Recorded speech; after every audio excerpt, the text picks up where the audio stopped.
All right. Here with Richard Fireman. Thanks for being here today. Thank First you. became aware of you through a site called matchmaker.fm, which is a nice Mhm. online site for podcasters and people, guests for podcasts. And then you emailed me some of your poetry or your poetry book, your Mhm. new one, Constellations. Right. And I read about a third of it. And then I was like, I need to get this in my hands so I can read it. And I ordered it on Amazon, which was easy, got here no Cool. problem. And Right. I like making notes in books. So that helps if you have a hard Mhm. copy of it. Mhm. And usually, what my measure of success for a poet, like when I read Leaves of Grass, I every poem is, and I haven't read it in a while, so maybe I need to read it again and see what I think. But if you like a few poems from that, I think it's a success for a poet. Like if you sell a poetry book and somebody's like, yeah, there's 2 or 3 memorable lines, or Mhm. there's 1 or 2 poems I like, I think that's good, because how Right. often, if you look at it like a song, it's like, oh, that's something Mhm. someone will listen to again. And Mhm. with your book, there was, I don't think there's any page of it that I didn't highlight something or think, oh, that's something to think Great. about. And all the poetry as well, it's free verse, is what I'd call it. And it's Mhm. in a language that I understand. And I think that Great. the more life a person has lived, the more they will find the book resonates with them. So good poetry. I'm Terrific. glad I bought. Thanks for coming on to talk about it today. So I thought Great. maybe we talk about a small question first, just to start off, Mhm. which is, Okay. what do you think life is? Life? Yeah. Ooh. You mean in, like, religious, metaphysical terms or, uh, just how I experience my life? I mean, every Yeah. it's a subjective thing, I mean, everybody, of course, has their own feelings and experiences, and you can't really know, how close your experience is to someone else's unless you really get involved with them and talk about things and communicate and say, what about this and that, and did you feel this way about that, and so forth. And I think that the modern world makes it harder and harder to empathize. um, Unfortunately, we get these little you know bits of information and audio bites and clips and MTV type snatches of motion and sound, and they're supposed to make sense, and then we move on. Um, that's why I think that you know reading, literature, all the arts really, I think provide a channel or a way of for people to communicate, that is kind of a common touchstone, you know, for us, where we can have something that by which we're expressing ourselves and um, point to it and talk about it and express our feelings about it, and it's kind of an extension of ourselves, I would say. But life itself, that's a big question. I thought you were gonna hit me Yeah, with I a know. small question, Ross. You hit me with the biggest one of all, or one of them, right? Yeah. Um, when I express my feelings in a poem, I don't necessarily assume that the person reading it is going to feel the same way or even interpret the words that I use in the same way that I meant them. That's why it's very important for me to get feedback from people, and all kinds of people, not just other poets, not just friends, not just people who know me and who therefore might know to a greater extent than otherwise, where I'm coming from and what I'm meaning by, the words that I use. But, people that I don't know, people who don't even read much, um, I find that, if a poem of mine gets through for them, it's perhaps even more significant because it's kind of doing the work on its own. It's, um, it's striking at something universal, something that is shared, a common perception or a common feeling or an experience that we can all relate to. And I strive to, kind of attain that. I think that any of the arts, whether it's, poetry, prose, painting, music, dance, sculpture, whatever, um, is something that is both expressive from the individual and hopefully, or ideally, I guess, would be touching on something universal, would be something that is accessible for someone, no matter their prior experience or their culture or their background or even sometimes even their language. I mean, um, well, language is dependent, but the type of language, like some people think of poetry as having its own kind of language. I mean, we have traditional poetry, which has to be in a certain meter or rhyme or both. Mhm. Um, we don't write in that milieu. I usually write in more free verse, as you were saying. But if the sound can help, if if putting it into rhyme will further enhance the appreciation or the perception of whatever words I'm using, then yeah, then I'll use meter. There's a few examples, one of which we might get to later, but it's the exception rather than the rule for me. Usually, Yeah. I'm just trying to speak in pretty plain language, not convoluted. I used to, when I first started writing, and I've been writing for over 50 years. When I first started writing, the language that I used was a lot more private, let's say. There were words that I would use that would stand for whole concepts that meant something to me, but wouldn't necessarily translate to the person that read it. Um, and I tried to get away from that. I want Why to is be able that? to communicate as well as express. Okay. So do you think it was something like when you were writing like that, it was just a phase of your writing life? Or, To I mean, to a degree, what are your yeah. thoughts looking back on it? I think it was at a Do you time wish when you I was didn't write like that? younger. I think it was at a time when I was younger and trying to not only express myself, but kind of prove myself.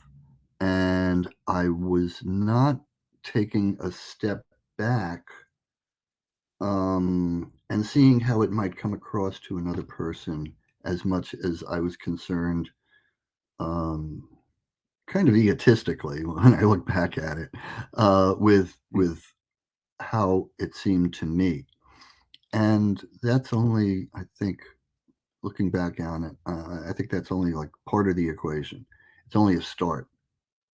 Like it's coming from me to you, but then it's stopping because there's not a common ground that I'm able to explore and present.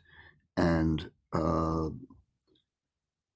and if the language is too private or has too many associations for me that you're not going to be getting, then the message is only going halfway. And I don't mean like a political message, but just Right. whatever I'm trying to express, whether I'm talking about, an experience or a feeling or a perception or, whatever it is that I'm dealing with in the poem.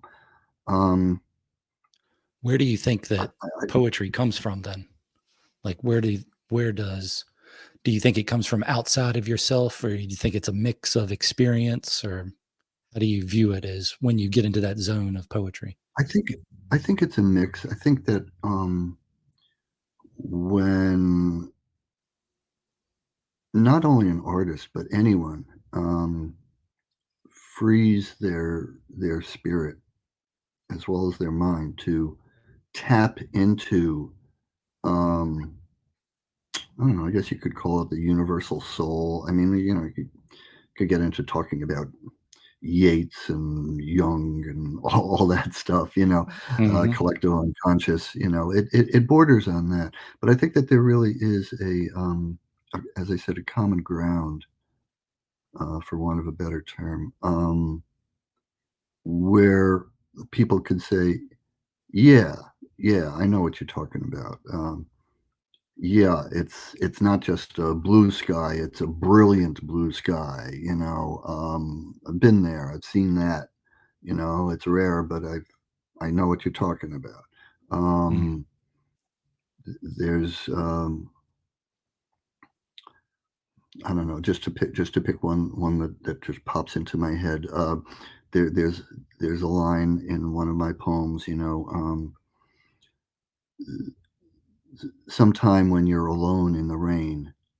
I think everybody can pick up on that. I mean, Mhm. it's a distinct feeling that I think everyone can, identify with.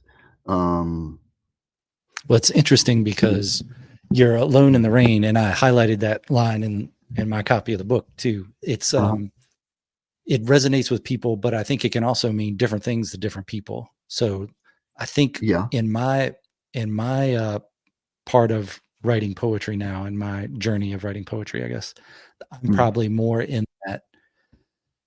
I don't think I write it mysteriously on purpose. I think that's just how it comes out from wherever poetry comes from.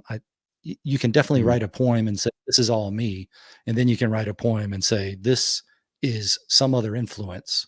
It's coming from somewhere else, and I'm just a conduit for it." But if you mm, have a line of being alone in the rain, then for some people that might be happy, and other people's that might be sad. So it's I like the idea that mm, you can write a poem. It means something to you as the writer, but to someone else, it could be maybe not totally different, but different enough that you wouldn't really recognize it as the writer of it. And that when you put something like that together, it's out in the world, and then that's just what it mm. means. So if you have those little mysteries in there, you're going to get a little bit more of that. And if you're more plain language, then you're going to get more concrete. This is what this poem is about. Yeah, I think in general, my poetry's gotten more concrete, Yes. but I think it's, like looking back chronologically from my early work to my current work. Um, but at the same time, I think it's deeper in the sense that it tries to do more, or connect at a deeper level, perhaps. Perhaps that's it, or at least that's what I'd like to believe. Whether it Well, accomplishes I that, think whether it succeeds. that's why I said if you've lived life, the more life you Mm, lived, I think the more mm, of how your poetry in constellations resonates with you, because there's things about animals and people that maybe a 20-year-old me wouldn't resonate with, like wouldn't mhm, understand it as mhm, much. But now when sure. you talk about walking your dogs and your dogs are getting old, man, that hits home because I've walked some old dogs, and Right, I like there's a lot of dogs I like better than a lot of people. So it's gotcha. it might as well be another person or personality. So I Mhm, think that's right. I just wonder if that's the normal growth in humans, is the more experience you collect And when you're writing, the more you're like, no, here's concretely what I'm trying to say. And before it was more, this is what I'm thinking right now, this is what I'm feeling. And it may be different for other people, but see how you interact with it. Yeah, I think as we get older and more experienced and hopefully wiser, um, that there's more to kind of back up what we're saying. There's Mm. more substance to it. It's like we're standing on a higher hill. You know what I Mm. mean? There's more Mm-hmm. underneath us to raise us up and enable us to see further. Um, It's a difference in perspective. It's one of the yeah. things when they talk when when I was a peer debriefer when I was in policing, and one of the things Mm, you deal with in a stressful situation is they would mhm, say, "You're right up on the picture right now, so you can't see everything. But as time goes by, you get farther back, your perspectives change, you see stuff that you didn't realize before. And when you hear other mhm, people's accounts of the same stressful situations, you put that puzzle mhm, together even more. And you have that broader right. view, which again, I think is like the standing on the hill with a different perspective. So I Mhm, agree. mhm. Yeah, it's less partial, less fragmented, because it takes more into account, I think, you know? So I wonder if Um, that's the point of life then, is to collect experiences so you can understand more and have a broader picture of things rather than a narrow view of maybe not a younger person, but certainly I can see where experience is less when you're younger. But I've met some old fools as well, mm. so age doesn't always impart wisdom, but That's it's right. hmm, Yeah, you can look at some politicians and tell that. hmm. Is an easy way to tell, for one Yeah, thing, politicians are people but, too. When you we won't started need any we won't name any when names, you but started when you started writing, yeah. how did you do you remember your first thing you wrote? Or what is the first Uh, thing that you can remember kind of, writing? yeah. Yeah, well, the first thing that I started writing, was an unfinished science fiction novel when I was 12, um, having to do with the invasion of the Kagas. The Kagas Hmm, were some okay. kind of a space creature, alien, and, then there were some other aliens called the Zotas, and I never did quite figure it out or continue it, but it was a start. It was just an experiment. And um, when I first started, my first experience with literature was really I was turned off to it. I didn't like a lot of the stuff that they were teaching us in school. I remember we had to read "Return of the Native" by Thomas Hardy. It was Mm, required reading twice in, I think it wow. was junior high or high school. And I hated it both times, but I hated it more the second time. Just Oh, well, these at least there's these some growth. endless descriptions of the heath out in England. It's like, who cares? Anyway, my point is that at first I was, I didn't really appreciate literature, and I read a lot of science fiction when I was a kid. Um, and that was one of the few things I shared with my father, as a matter of fact. So it gained more importance because we could talk about it, and so it had a lot of extra value for me, in addition to just enjoying it. And then when I went to college in freshman English, I was blessed with a very unusual teacher named Richard Lee, Leigh, and he he saw that I had potential because I don't know, just from the first few meetings and classes, and he turned me on to a lot of poetry. um, and and prose also, um, but particular authors that he thought would kindle my imagination, and it worked. And it was like, wow, it was a whole world of Mhm. um, of thought and expression and feelings and experiences that I was unaware of, and I was hungry for it. And of course, at the age that I was, 18, of course, I was also mentally just ready to learn and to grow and to become my own person out at college for the first time, um, and away from home.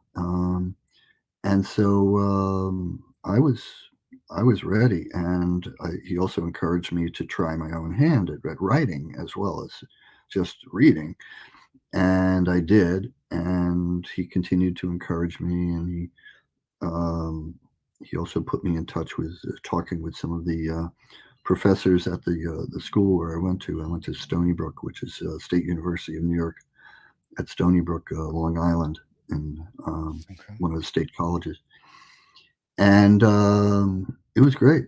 It was great. And from there, um, I started talking with lots of other people who were burgeoning writers as well as readers, and then I learned what I liked, what I didn't like, what I didn't know, what I should know. It Mhm. was a whole world, and worlds, I should say, really. When did you start with poetry? That was when I was, I guess, 17, 18, beginning of college. Um, Okay. yeah, when I went to freshman English. Is that Yeah, your main 19. medium? I'm sorry. I'm sorry. Is that the main type of writing you do, or do you do other, like, Yeah, short stories, I have fiction? written I have written a lot of other things. I've written I have a novel that's sitting in a drawer.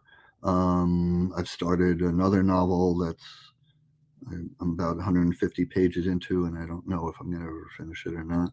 I did a book chapter about using writing to deal with different traumatic experiences in life.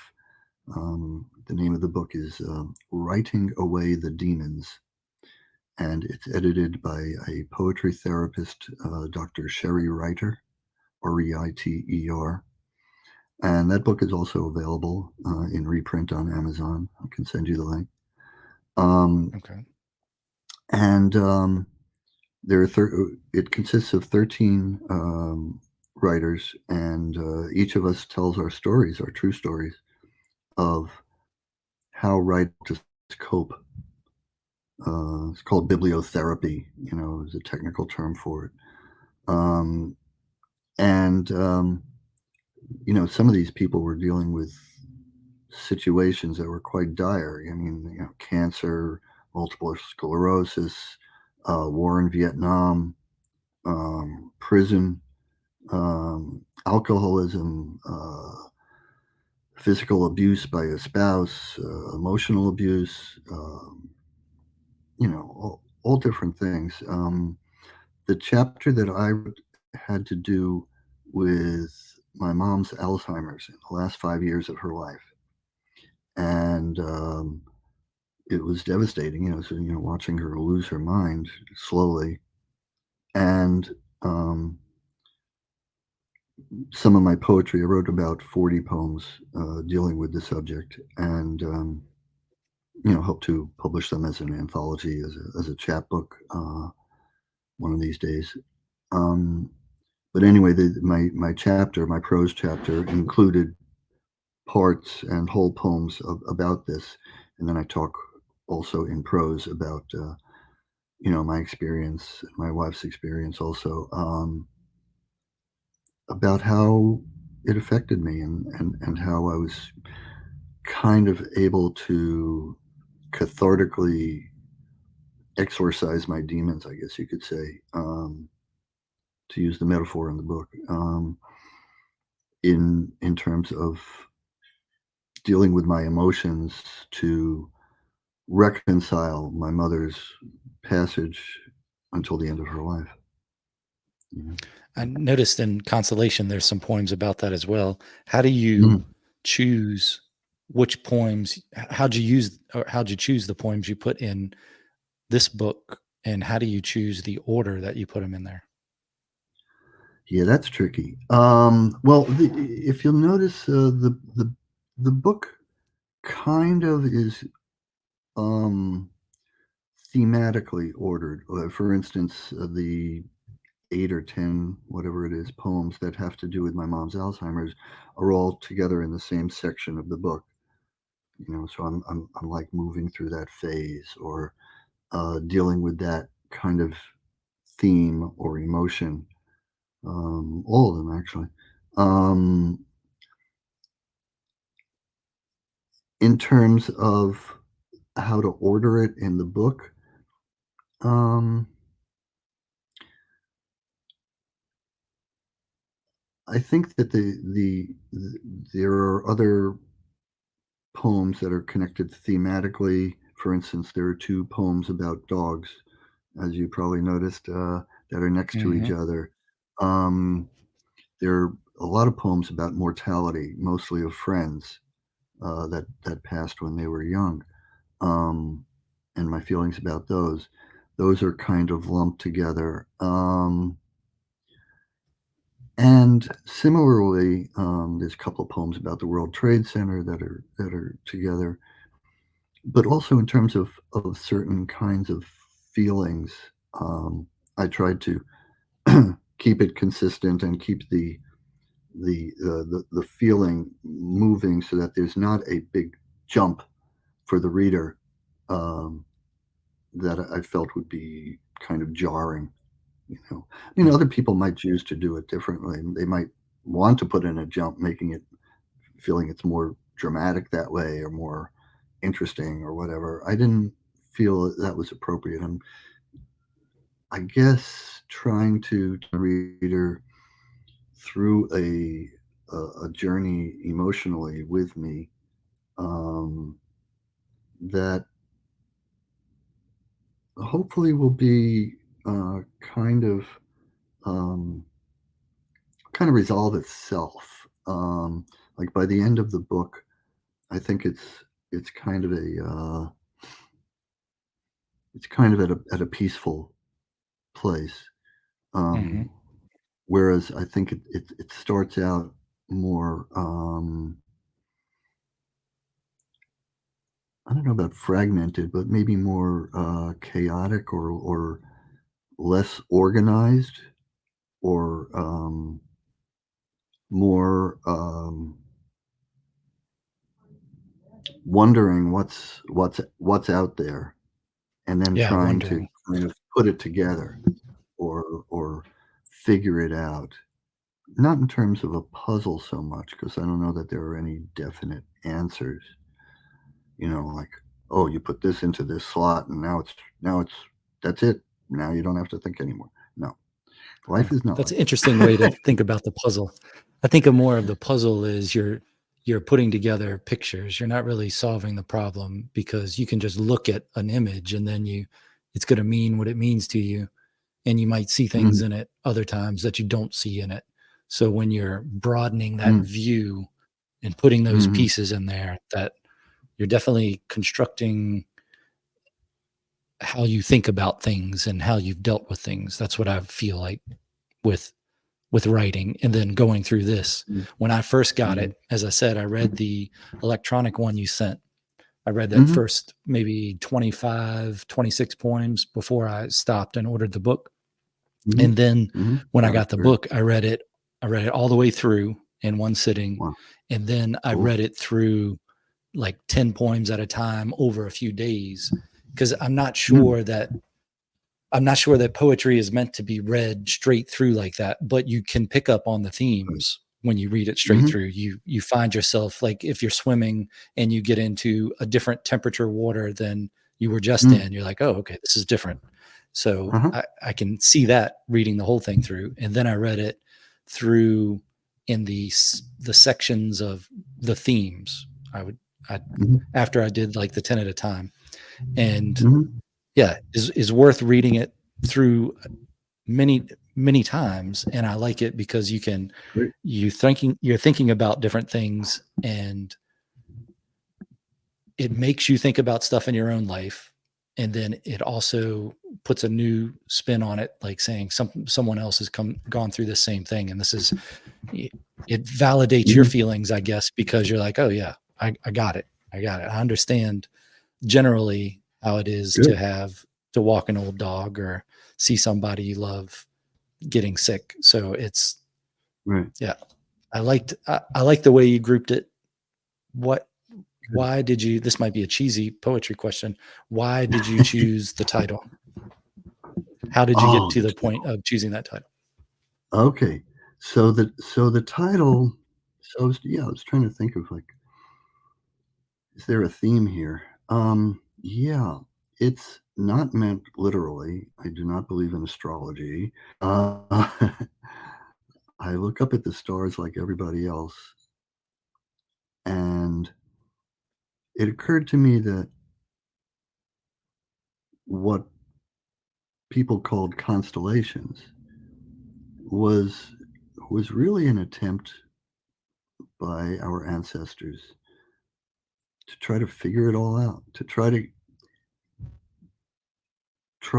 deduce a pattern that made sense out of all the chaos. Try to figure out, what are the gods meaning for us,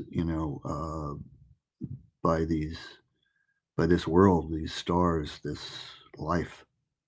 Um, and I picked up on that as a theme, um, and it's just touched on in a couple of poems, really, but one of which had to do with my mother also. Um, but it's metaphorically. It's not meant, literally. Like, you go to this star and you go at this angle and you'll get to where you're going. Yeah, no, of course not. Mhm, It's meant that we're always trying to figure it out. We're always trying to find meaning. We're always trying to find our direction that would make sense. Um, and our relationship to the universe, and to each other and to ourselves and to God. Um, that's another theme that's kind of threaded throughout the book and will be in my mhm, next book as well, even more so. Is the relationship between self and God, and not in any kind of strict organized religion kind of way. I don't believe in any particular religion. I don't think anyone has a handle on it. I don't think it's clear or established or even should be necessarily. But that there's something behind and beyond and above and over everything. Something beyond everything that kind of makes it all make sense, or could, or should, or would, or might. Um, it's more than just atoms, swirling around randomly. There's there's something there, and there's some point, there's some meaning, there's some spirit, and we may never find out what it is exactly, or be able to give it a name or a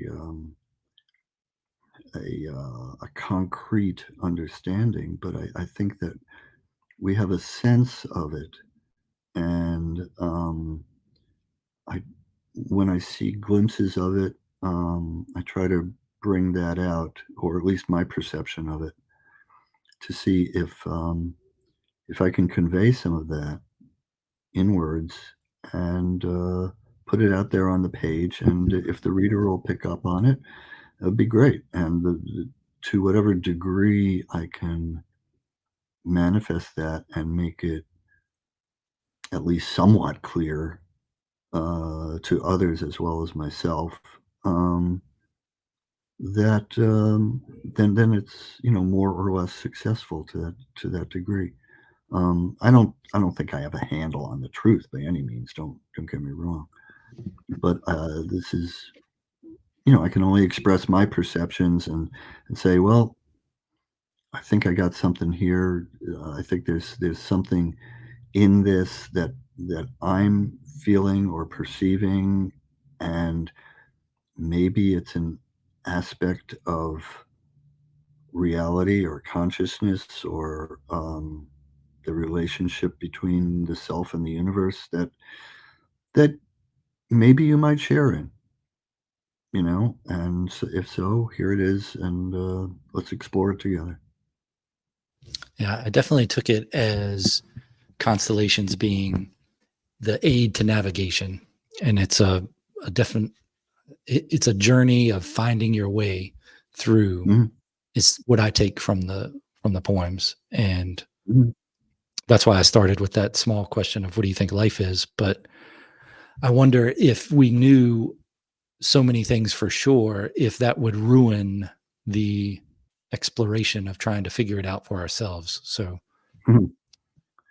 I like the Yeah, back of your book. It mhm. explains what you mean by constellations, I think, succinctly. So people need to buy that so they can read it. But it's Works for me. it is yeah, it is the aid to navigation, that finding your way. I feel like that's what it means to me. But there's a yeah, that's what it means to me. Okay, that's cool. You Works for have me. I sent you a question in an Mm, email that I was gonna say, like, a question like this, and I have 2, go ahead. like, Sure. questions that are definitely, more of a thinking question, but one, maybe they're better after we go over a couple of the poems you have today. You said Yeah, those 3 were that's in fine. a progression or Yeah, saw a progression in them? yeah, I mean, it's just one way of doing it, but I thought of I picked out these 3 as representing, I don't know, a slight difference in attitude in a way of how to of how I was kind of putting things out there on the page, and they're also from 3 different parts of my life. So maybe that makes sense. Mhm. Um, yeah, so if you go through this, we can do that. Alright. Okay. So this first one, this is a pretty old poem. I'd guess it's about 25 years old or so. Contact. I meet the eyes of the squirrel in the tree that is his home, his world. In mine, I set my room in order, sculpt debris to shape the shell of my life, carving away the detritus, hoping for a pearl shining like the sky I look at out my window, out my tree, looking to catch God's eye. Will he smile or cast stones? I am looking through the rain of words through the tunnel in the sky to land. Once I was in Kansas, hypnotized by tornadoes in the sky, the creation of something out of nothing that proves that something was there all along. So this was back when right after college, so my early to mid 20s. I hitched cross country because I wanted to figure out if I wanted to stay in New York. I wanted to meet people from other parts of America, get an idea of what was going on out there. Because like New Yorkers, the old saw about New York is kind of true. There's a cartoon that I saw once, a political cartoon, which shows the perspective of New York there's a map, and it shows like a big balloon showing New York, and then there's a little balloon saying every place else. you know, Mm, and that's how New Yorkers look at the world. It's okay. of course a simplification, but there was a little bit of that in my growing up, and I wanted to leave that behind and expand it and burst the bubble and find out, well, what are people like out there. Um, so I did, and I hitched cross country, and one of the places was Kansas, and like Dorothy, I saw some tornadoes. These little mini tornadoes were forming in the sky all the time, and then Mm, dispersing, and I thought it was magical. Um, and I combined that experience with, just looking at this squirrel that was in a tree across from the apartment building where I grew up in Queens, New York. And I'm trying to understand this squirrel's perspective. And it was almost like my perspective of not being familiar with the world until I got out there and experienced it. Just looking at it through a lens, so to speak. And so I thought that there was a parallel there. And as I kind of touched on before, with there was a hint of something more. You know, I thought it was mm, suggesting the formation of the tornadoes, the formation and the creation and uncreation of the tornadoes. Let's say, just to me, it was a kind of a mini revelation of yeah, there's something going on here. What do you think it is? Have you ever been in a tornado? No, no, I am therefore here now. I was never Yeah, caught in a tornado. Hurricanes, there's yeah. a few times in my life where I've accepted that death was there and I would just Mm, waited for it. And there's sometimes where mm, you can see death is there, but you have to take action so it doesn't happen. But there was right. a time, probably early 2000s, I was driving back from Virginia Beach to around Richmond in Virginia, going to my parents' house, Mm, uh, and I was driving a 95 Jeep Wrangler with a soft top, and mhm, was driving down 64, and then off to the right, I saw, like, in the cloud line was like blue lights flashing, and in the sky was very dark. And then because I was a trooper at the time there, I was like, huh, I wonder mm, if that's lights reflecting off of a police car somewhere.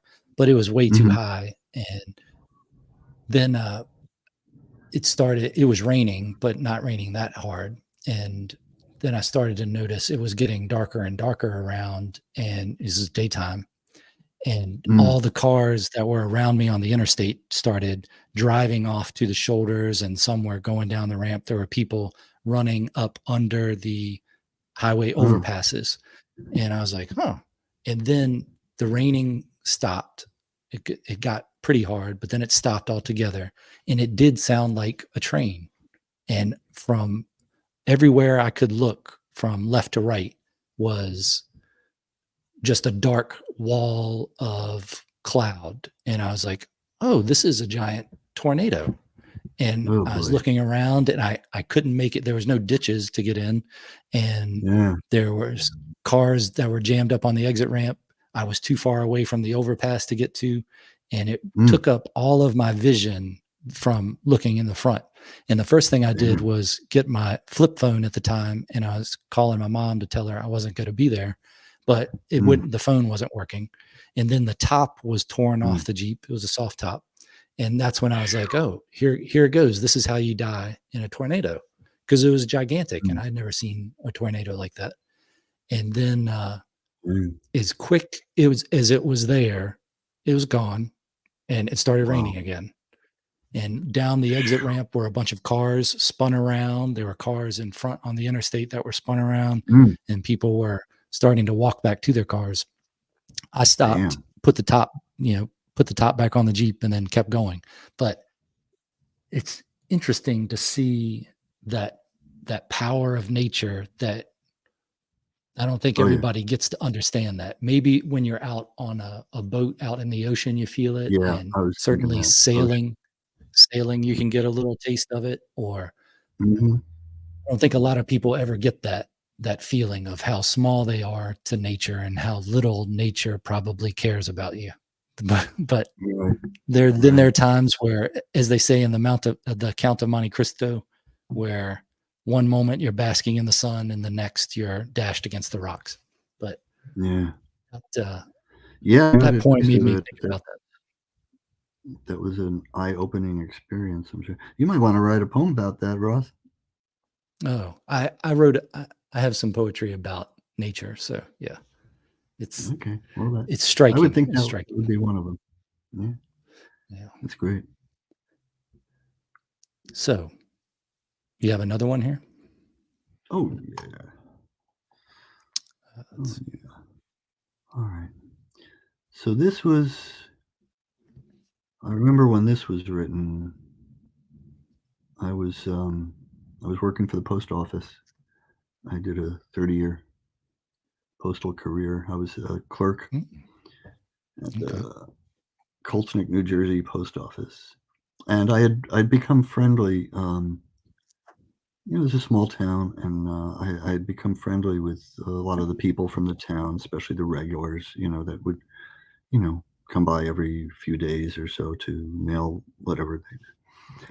And there was this young Mexican woman who uh, worked on a farm nearby, and I had actually uh, I had learned a little Spanish in high school, and I found that I really enjoyed some of the Latin American writers that I had read, like Neruda and so forth, and so I read a little more on my own and tried to keep up with my Spanish even after school. And I'm not fluent by any means, but I spoke a little, and it helped when I talked with some of the migrant workers in the town. We could exchange, you know, familiarities, and they felt comfortable in my presence. Anyway, so I was friendly with this young woman, and one day she came in, and well, you'll see what happened in the poem. Not my little troubles. I, who had never really believed in God, was left to comfort her with her belief. Her two brothers were dying 1,000 miles away, and all she could do was cry. I walked her to her car and told her to believe God would take care of them. She smiled and thanked me without knowing I had no idea what I was saying. Just thought it would serve best. Just didn't know what else to do.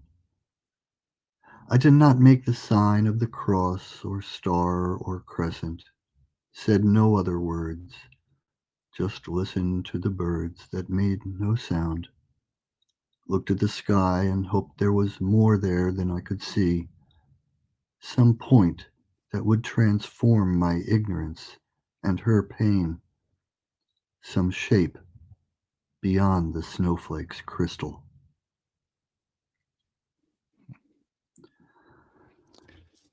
So this was This po good.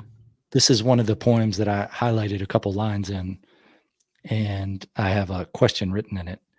That Sure. part of never really believing in God, and then the other part of not knowing what else to do. Like, you say things because you're not sure what else to say. And I wondered if this is Mm, how religion starts, and how some people connect with something at times and then feel mm, something and start to believe there could be something more. Like, maybe not an expressed, particular religion, but just the idea that maybe there's more to life than just this right here than just the chance that's Right. going on. Right. Right. Give us something to cling to. Give us some hope. Um, give us a way out or a way in or a way across to get through whatever we need to deal with the problems that we have, to connect with each other. Um, I mean, in this case, I I felt for my friend. Um, she was she was she was crying and she asked for my help, and this was all I could do. It's a very human thing, and I felt helpless. And I knew that she was religious. Um, like she would always, like when she left at the end of each transaction, when I saw her at the post office, she would say, "Go with God."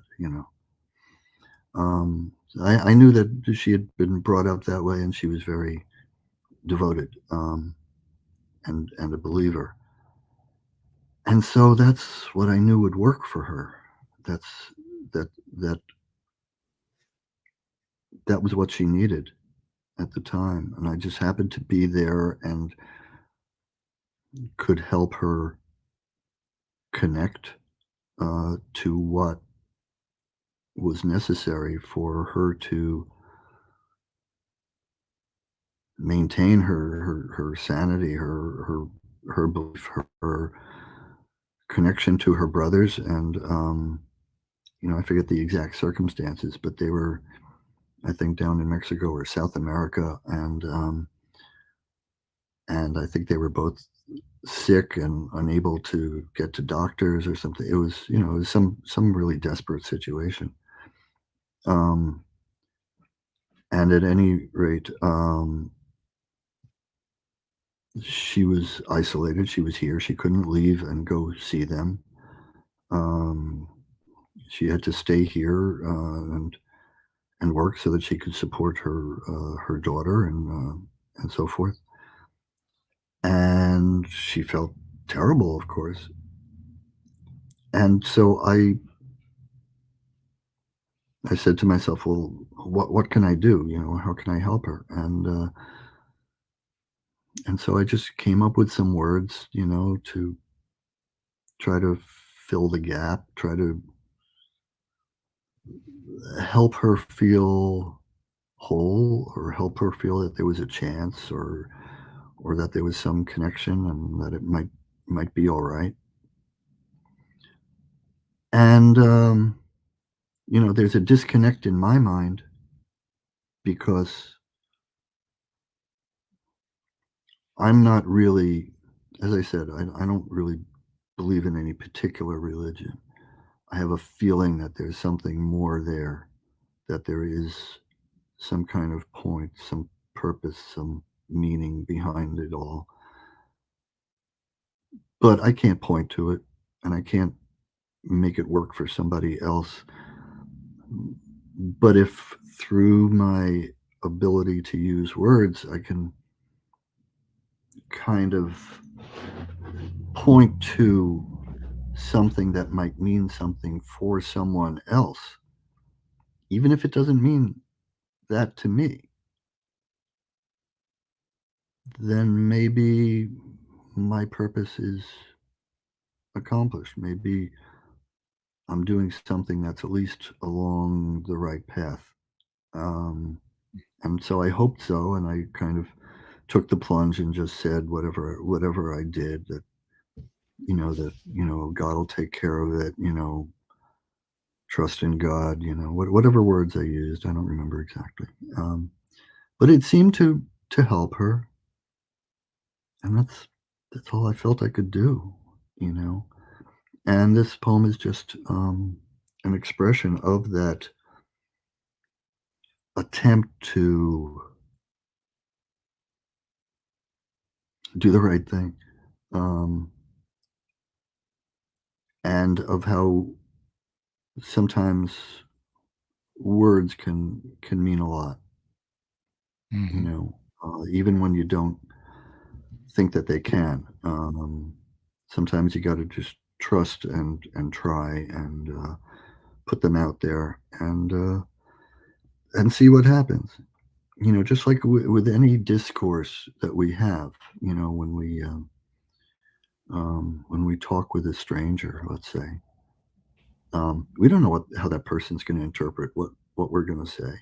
We don't know what that person's history is and how what they're bringing to the table and so forth. So we could just put out what we have and hope that it will be um, taken with some semblance of the way we meant it.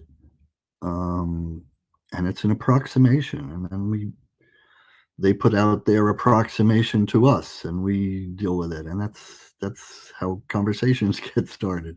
And sometimes they go off, Hmm. and sometimes they turn out okay. Um, but everyone has their worlds, and when we exchange information, and more when we exchange, feelings and interpretations and understandings. The more we share and the more we find out about each other, and the more potential, hopefully, it opens up for communication and for understanding between people who may be coming from very, very different places. So that's the hope, anyway. Yeah. Read somewhere one time that 75% of communication is nonverbal. Mm. And that's interesting to think about when you're trying to deal with someone in a stressful situation. And then another place I read that 50% of all statistics are made up. So,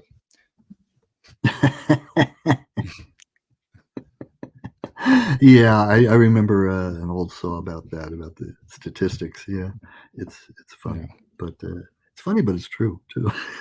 yeah, that's why it's funny. All right. Yeah. All right. Here's Okay. your, the last of those three. Okay. So this one's very different, and this one is one of my few rhyming poems. And this one is Mm-hmm. fairly recent. It's maybe a year or two old. Wonder riddle. I look for meteors in the sky. I wonder if they look for me. Why not it is to wonder why I take the time to even try. The days that drive us to be sweet are often days we're most in pain, which doesn't mean that we entreat their suffering to begin again. This time it is the time we need to see the reasons that we feed, the sun we see that finally finds the dreams we push into the sky. So this one's a bit cryptic. Um, Yeah, I in like in that. in that way, it's more like my old poetry because it's it's not as direct or plain speaking or clear, right? It looks different on the Um, page too, because it has, I mhm, like the blocky look of it, but it also, you don't start all the lines with capitals, and right. you don't Yeah. have as much punctuation as you have in your, seems like your later works. But I did highlight the Yeah. first two lines of this one about the Uh-huh. meteors and looking at them, and then do they look back at you? And I think that definitely goes back in with the idea of your using the stars or the constellations to try to find your way through life, like Mhm. figuratively and actually, where you're using them so you can tell where you are, but you're also, Yeah. that's probably a lot of life, is trying to figure out where you are in relation to everything else. So feelings and in And actuality. where I've been and where I'm going, and am I in the right path, or going at the right pace, or looking at things the right way, or I mean, there's a lot there's a lot of questions and there's a lot of metaphors there. Hmm. Um, but this is more of an experiment, this poem. But I'm trying to be more, I guess, suggestive rather than direct, um, and kind of, I think, trying to express a perspective or a headspace that is trying to encompass the big picture without kind of drawing conclusions. Mhm. Um, I don't know how clear it is, and I don't know how well I've done it, but it's an attempt to move in that direction. Um, Well, I like strange poetry, and I'm sure there's a lot of oh, people out there that do like it. Like if you mhm. listen, like read any Emily Dickinson, then I Oh, mean, yeah. of course, her Mhm. instruction of how to tell it, you tell it, but tell it slant. So I Mhm. like that, and I also can appreciate the more concrete poems, that have the view that you can say this is what this poem is about, but you can also go back and look at the symbolism and explain them in other ways. So I like definite, but I also like the mysterious. So Mhm. this one feels more mysterious. It is. It is, it's supposed to be. Um, yeah, and whether it works or not is a very subjective thing, as I said, I think. Um, That's so why you if it have a works book for of them you, though, so you can have a bunch of yeah. different things. That's why I think it's a Yeah. success for a poet if you write a Mhm. book and somebody just likes two or three poems. I think that's a success because it's something for everyone then. But with this Yeah. one, I found that I liked many of them. So I think that's a success for you, even beyond That's what great. my normal measure of it is. Yeah, The I'm very pleased with that. the two Very questions pleased I to had hear. about it Yeah. Mhm. are, and I guess this is more based on the searching nature of your work, but also the dealing with loss and progression of time and thinking differently than you used to and seeing changes in others and in yourself. So it's, do you think when we get older that we see glimpses of what's to come, especially when we start losing touch with the here and now? So maybe that's a little bit about dementia, or maybe that's a little bit about when people get older, you think, well, I can't remember things like I used to. I wonder if that's clearing space away in your mind to be able to either remember where we were before this life or to prepare for where we're going after, if we are going somewhere. And if we're not, then what's the harm in imagining that we are? But what do you think about that idea, as if we get older, or when we get older, are we more able to see what might be next or think about it? I think it's possible because we're less fixed to the here and now, um, less dependent on it and less attached to it maybe. There are even a couple of poems that I wrote about my mom that touch on that very Hmm. subject, where she kind of becomes psychic about um, realizing what's going on and who she is and whether whether what's whether the day-to-day reality is all there is, kind of. Right. Um, let me here. I think I have the poem. Okay, this is called Commentary. There is so much to be said, and she cannot say much. Her eyes can focus as little as her mind. I see my mom in shades of gray. My home is near a children's school whose poles are rainbow colors like crayons, or the fruit cocktail I fed her today. Peach like the perfect fruit from her parents' farm. Pineapple like my father saw in Hawaii in the war. Pear like I ate after my first operation. I don't want her to outlive me. I want to be there to hold her when she dies. I asked her if she's ready to go, and she said, "Not yet, in a little while." And I don't know if she meant from the room or from life. She cannot say much, but she did say, "This is the little center of time." She actually said those words and Yeah. blew me away. I mean, I was just like, what? And where did that come from? Um, I mean, th- these little these little tidbits of insight that she had, you know, there would be, whole days when she wouldn't make sense at all. And Hmm. then she would come out with these little snippets of understanding or of something beyond understanding, that would blow my mind.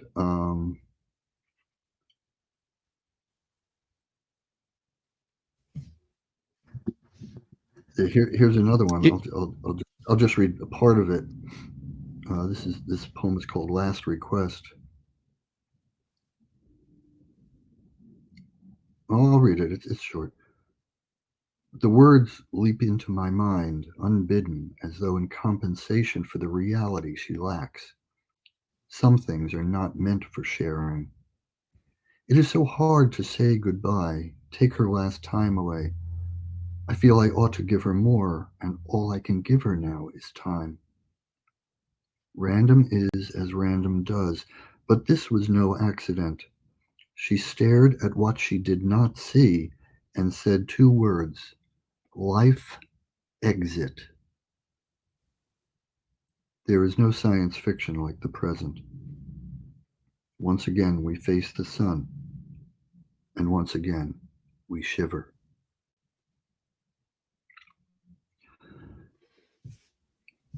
Life exit. I mean, who says that? We yeah, don't. it becomes one of those things of when you're dealing with people that are having dementia and they have those little moments of clarity, it seems. Right. Is it a message or is it something that we're just struggling to not have our hearts broken all the time talking to them because it feels like they don't remember us and or remember anything? It's not, I don't think it's more of being, it's a little being sad that they don't remember you, but it's more of thinking, is that going to happen to me? And probably a little of not, more so not wanting it to happen to them because you care about them and you don't want their memories to just go away. But Right. yeah, I highlighted the line in that one about there's no science fiction like life. I like that line. Mhm. Yeah, I mean, you can. There's a lot of different ways of looking at it.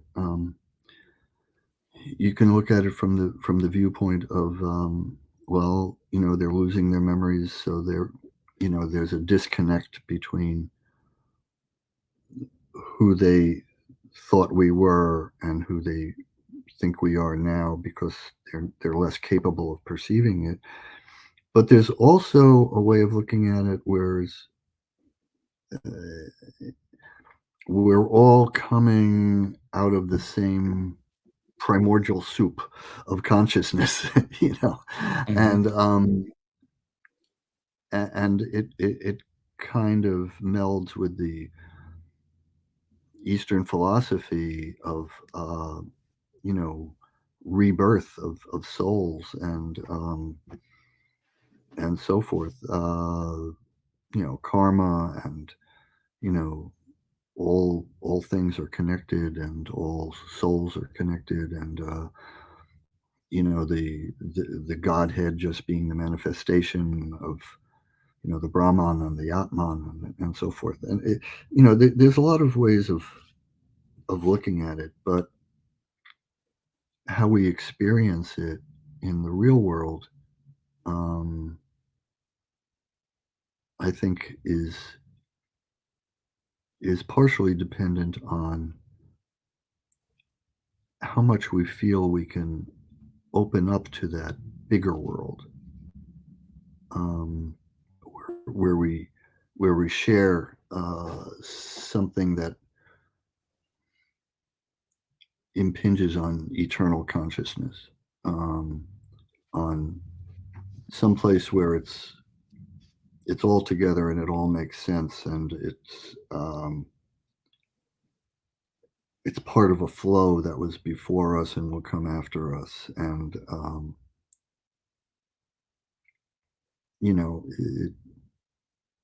it borders on the universe, really. And we're all part of the universe. Just like it's- the scientists say that we're made of the same atoms that were from the Big Bang. Um, I mean, it's all one. It's just very hard to see it. Yeah. The way I Real giant reconcile, mirror. yeah, the way I reconcile the idea, and I don't know if it's just to make myself feel better, but when I think Mhm, about people that are losing their memories towards the end, I wonder if it's just the opposite of getting of when you're born, you don't remember that stuff, and then you learn, and then when mhm, you're getting closer to the end, you start mhm, making space in your mind for mhm. whatever it is that's next. Right. And that's how I guess it's just to make myself feel better about it, is that when a kid or a baby says their first words, they probably know what they're talking about. I mean, they're saying it for a reason. So when you're Mhm, older and you're saying, in essence, the last types of words that make sense, that you know what you're talking about, you're having those little glimpses of being able to communicate mhm. with the people around you. In one of Yeah. your poems, you have a line where you're talking to a friend and ask them if they've written anything recently, and they Mhm, say they've run out of things to say. So that other question I had, I think this is mhm, the one I sent to you, was do you think people have lifetime limits? In the idea of that being that you run out of things to say, see, or paint. If you're an artist, you go through those times of I'm done with it. And is that because you've reached that limit of what you can do with it in your lifetime? Or is it you know the general length of a lifetime and you're just preparing yourself for the conclusion of it, and you're trying to reach these finish lines that you've set for yourself to say, okay, I want to paint mhm. this many pictures, or I want to write this many poems, or write this many books, and you just reach those, and then you're to the point where you're like, okay, I, I did that, and now I'm ready for whatever else there is. So do you think people have lifetime limits? I don't think they have to. I think that it's a very individual thing, and I think that sometimes we choose to limit ourselves, consciously or not. Uh, Sometimes it's out of insecurity. Sometimes it's out of fear of failure. Sometimes it's out of mm, sometimes it might not just be a practical thing to try to do something because you know that there are going to be consequences. But in general, ideally, I think that we can not have to set limits for ourselves, except those that we feel are appropriate and natural for us. Um, I mean, I can only speak for myself. I mean, I've tried my hand at other kinds of writing, at other arts. I've dabbled in painting, dabbled in music, but writing poetry for me is most natural. But that's for me. I'm not saying it's right for somebody else. Um,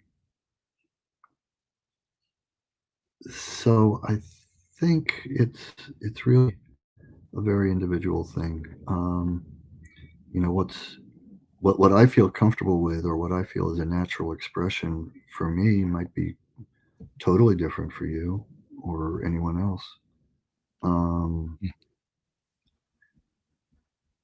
in this book that I wrote, the chapter of writing away the demons, uh, the editor, Dr. Ryder, talks about bibliotherapy in general and the principles of bibliotherapy, which are, that through expressing oneself, you gain control, and you get to put things out there in a way that others can deal with them and yourself, and you can explore, and therefore they can be a kind of a conduit for your emotions and perceptions. Um, my point is that the same principles are applicable for someone who would express themselves through music, for instance, or through art, drama. So there's drama therapy, there's art therapy, there's puppet therapy, there's Mm. a lot of different ways by which people can express themselves and communicate and manifest themselves. And particularly in the grieving process, which a lot of this book had to do with, writing away the demons. Um, if someone doesn't feel, that they're able to write about, let's say, their mother's death or whatever, but they might be able to write a song, or um, do a painting, or express in dance their feelings. It's the same thing. It's the same communication of something inside coming outside and revealing itself to another person, and letting that person perceive it and share it, um, and say, "Oh, yeah, I can relate to that," or not, but at least there's the attempt and the possibility. So Yeah. I think we all have that within us to explore our avenues of expression, and whether there are limits, I think they're only self-made limits, and those that we accept, because society, says, "Oh, yeah, this is where you got to stop." It's not supposed to be. It's supposed to go beyond this point. Mm. But to me, that's BS. And that's why there's a lot of experimental literature and so forth. Um, whether it works is a very individual thing, but I don't think we should set up automatic limits on how we, um, think of ourselves or each other, or how we can or should express ourselves. I don't know if that answers the question, but No, it's good. It's good. Good stuff to think about. I mean, I think for me, that's the point of specifically poetry, is to make you think, to feel, to think. It's good stuff. yeah, I think it's kind of an open field. It's kind of like, it's like a zoo of animals that you've never met, and you try to try to pet them and see and hope they don't bite. You Mm. know? I don't know. That's a very quick metaphor, but you can play with Yeah. it. Well, all very interesting things. I'm glad I met you. Glad I read your book. and I'll pass Thank it you. along to people that I think will appreciate it. It's available on Amazon. I'll put the link for it in the show notes, so if people are interested in it, they Great. can look at it there. And I'll also put a link for the Amazon authors page, which has some other books that you've written. Right. Or Anything? part of. Yep. Anything Mhm. else you have in closing? Hmm. I hope people get something out of my work.